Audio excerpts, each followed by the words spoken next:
लोकसभा चुनाव के नतीजों के बाद से उत्तर प्रदेश बीजेपी में घमासान जारी है। केशव प्रसाद मौर्य ने एक तरह से योगी सरकार के खिलाफ मोर्चा खोल दिया है। पिछले दिनों उन्होंने संगठन को सरकार से बड़ा बताया था। इतना ही नहीं, केशव प्रसाद मौर्य को दूसरे डिप्टी सीएम ब्रजेश पाठक और बीजेपी अध्यक्ष भूपेन्द्र चौधरी का भी समर्थन मिल रहा है। यूपी में बीजेपी के सहयोगियों ने भी केशव प्रसाद मौर्य की बात दोहराई है। निषाद पार्टी के अध्यक्ष संजय निषाद ने योगी पर उनकी बुलडोजर राजनीति का आरोप लगाया है। इसके अलावा अपना दल सोनेलाल की अनुप्रिया पटेल ने ओबीसी आरक्षण को लेकर योगी सरकार की आलोचना की है।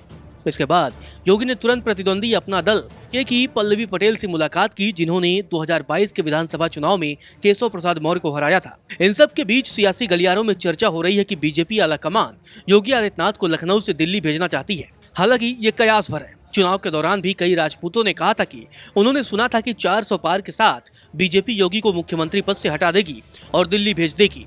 हालांकि अब इन सब के बीच पार्टी में अब चिंता बढ़ रही है कि उसे यूपी में गैर यादव, ओबीसी और दलितों का समर्थन वापस हासिल करना है। इन्होंने इस बार समाजवादी पार्टी और कांग्रेस को वोट दिया था। योगी को राजपूतों के नेता के तौर पर देखा जा रहा है और केशव प्रसाद मौर्य का शायद ही कोई मुकाबला हो। लोकसभा चुनाव में केशव प्रसाद मौर्य के बेल्ट यानी इलाहाबाद डिवीजन माने जाने वाले इलाके में खराब प्रदर्शन किया था। बीजेपी के कामकाज के तरीके को देखते हुए यह विश्वास करना मुश्किल है कि केशव प्रसाद मौर्य सीएम पर कटाक्ष कर सकते हैं या पार्टी में शक्तिशाली लोगों के समर्थन के बिना समीक्षा बैठक से दूर रह सकते हैं। वहीं अपनी ओर से योगी ने यह बता दिया है और कथित तौर पर आरएसएस नेतृत्व को भी बता दिया है कि लोकसभा उम्मीदवारों पर उनके विचारों को केंद्रीय नेतृत्व द्वारा ध्यान में नहीं रखा गया।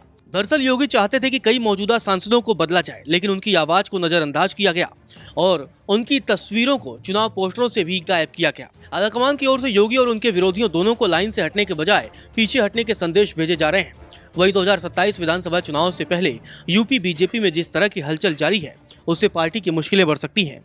हालांकि राज्य के चुनाव अभी 3 साल दूर है, लेकिन जीत बीजेपी के लिए आसान नहीं लगती। यूपी के 2 लड़के यानी अखिलेश यादव और राहुल गांधी के बीच 2024 की केमिस्ट्री ने भी समाजवादी पार्टी और कांग्रेस के पुनरुत्थान में योगदान दिया है। हालांकि बतौर मुख्यमंत्री योगी आदित्यनाथ ने दूसरे राज्यों में भी लोकप्रियता हासिल की है।